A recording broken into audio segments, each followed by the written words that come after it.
తన ధ్యానానికి భంగం కలిగినందుకు కోతి రూపంలో ఉన్న ముని నిజ రూపంలో వచ్చి కోపంతో అంజనాను ఆమెను ఎవరైతే ప్రేమలో పడిన పెళ్ళైన వారు కోతిగా మారుతారని శాపం ఇచ్చాట.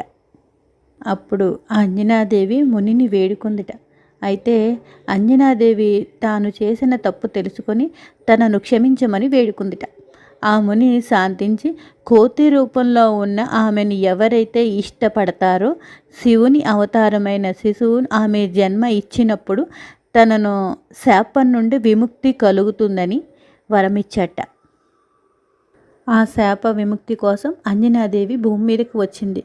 ఒక అడవిలో నివాసం ఉంటుండగా ఒకరోజు ఒక మగవాడిని చూసి ప్రేమలో పడిందిట ఆవిడ. ఆ క్షణం నుండి వెంటనే ఆమె కోతి రూపంలోకి మారిపోయింది. ఆ మనిషి తన పేరు కేసరి. అన్ని కోతులకు